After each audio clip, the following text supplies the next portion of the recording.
আমির জামাত আর গুরুত্বপূর্ণ বক্তব্য উপস্থাপনের জন্য বিনয়ের সাথে অনুরোধ করছে সম্মানিত আমির জামাত।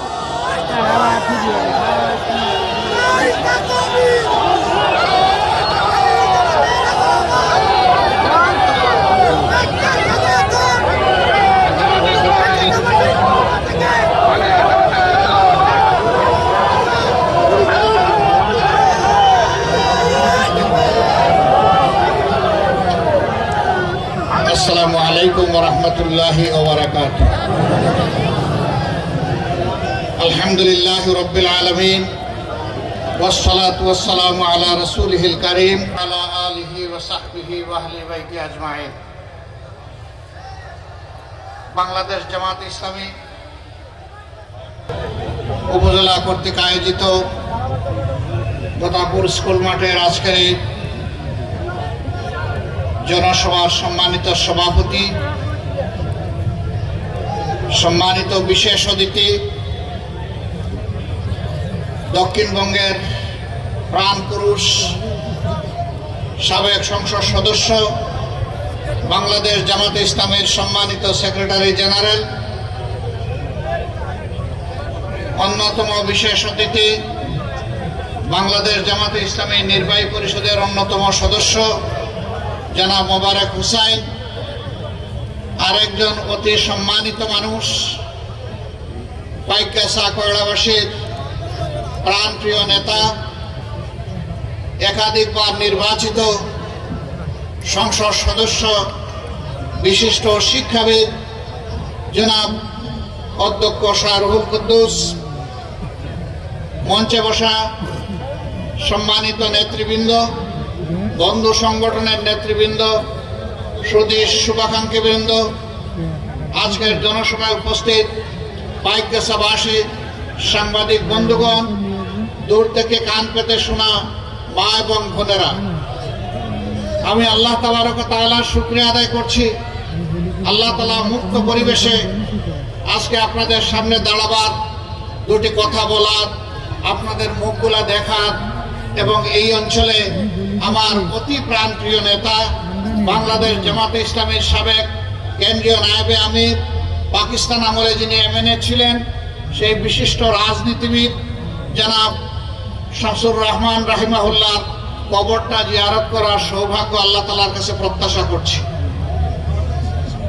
আমি আল্লাহ তাআলার শুকরিয়া আদায় করার পাশাপাশি যাদের ত্যাগ এবং কোরবানির বিনিময়ে আল্লাহ তাআলা বাংলাদেশকে ফ্যাসিবাদের হাত থেকে মুক্ত করেছেন, জাতির সেই বীর সন্তানদেরকে অন্তরের অন্তঃস্থল থেকে আমি গভীর কৃতজ্ঞতা জ্ঞাপন করছি। এই আন্দোলনে যারা দুনিয়া থেকে বিদায় নিয়েছেন, মহান মওলার দরবারে তাদের শাহাদত কামনা করছি। যারা আহত পঙ্গু হয়েছেন, আল্লাহ তাআলার দরবারে দোয়া করি আল্লাহ তাদেরকে সুস্থতার নিয়ামত দান করুন। প্রিয় পাইকগাছাবাসী, আজকে এই অসময়ে আপনারা এখানে এসেছেন। আজকে খোলার দিন, অফিস আদালত চালু, তা সত্ত্বেও আপনারা আপনাদের মূল্যবান সময় কোরবানি করে, ত্যাগ স্বীকার করে এখানে আমাদের কথা শোনার জন্য, আমাদেরকে কথা বলার সুযোগ দেওয়ার জন্য হাজির হয়েছেন। এই জন্য প্রিয় সংগঠনের পক্ষ থেকে আপনাদেরকে আন্তরিক অভিনন্দন এবং কৃতজ্ঞতা জ্ঞাপন করছি। প্রিয় বাংলাদেশ আমাদের সকলের জন্মভূমি। এই বাংলাদেশে আল্লাহ তাআলা মেহেরবানি করে আমাদেরকে পয়দা করেছেন, আমরা আল্লাহর দরবারে কৃতজ্ঞ, আলহামদুলিল্লাহ। এই বাংলাদেশকে নিয়েই আমরা বাঁচতে চাই। এই বাংলাদেশই আমাদের দুনিয়ার ঠিকানা, আখিরাতে আদালতে আল্লাহর দরবারে আমরা জান্নাতের ঠিকানা কামনা করি। আমরা এই দেশকে ভালোবাসি, দেশের মানুষকে ভালোবাসি।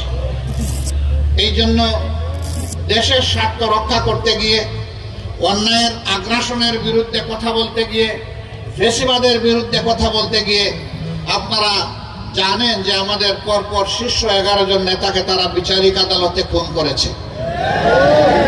মহান রবের দরবারে দোয়া করি আল্লাহ তাদেরকে মর্যাদাবান শহীদ হিসেবে কবুল করুন। এই অপকর্মের বিরুদ্ধে সারা বাংলাদেশে যারা গর্জন করেছিল, বিশেষ করে কোরআনের পাখি আল্লামা দেলাওয়ার হোসেন সাইদের মৃত্যুদণ্ড ঘোষণা করার পরে সারা বাংলাদেশে বিক্ষোভে ফেটে পড়েছিল। সেখানে দল ছিল না, মত ছিল না, সেখানে মানবতা ছিল, সমস্ত মানবতা সিংহের গর্জনে সেদিনই ফেটে পড়েছিল। আপনারাও তার ব্যতিক্রম নয়। সেই গর্জনের মিছিলে আপনারাও শরীক ছিলেন, আপনাদেরকে অভিনন্দন জানাই। স্বৈরাচারী সরকার মানুষের প্রতিবাদের প্রতি সম্মান না দেখিয়ে মানুষের টাকায় কেনা গুলি এবং অস্ত্র তাদের বুকে তাক করে দিয়েছিল।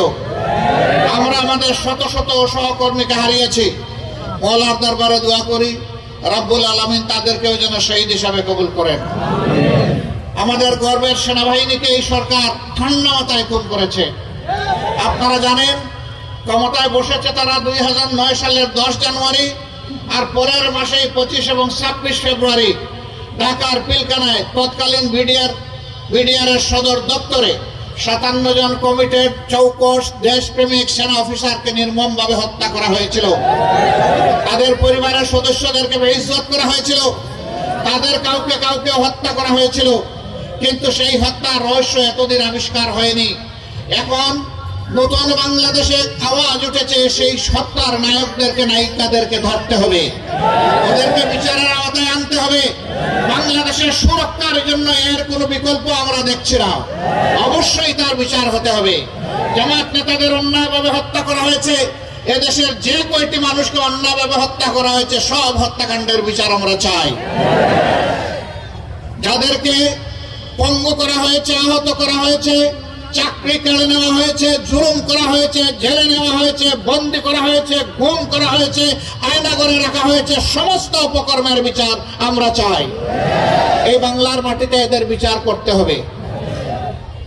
এরা বলতো বাংলাদেশে এখন অনাবিল শান্তি বিরাজ করছে। আমি তাদের আমলেও চিৎকার দিয়ে বলছি, হ্যাঁ, তোমাদের এই শান্তি হলো কবরস্থানের শান্তি। কবরস্থানে কোনো জীবিত মানুষ থাকে না, তাই সেখানে হাসি কান্না শোনা যায় না।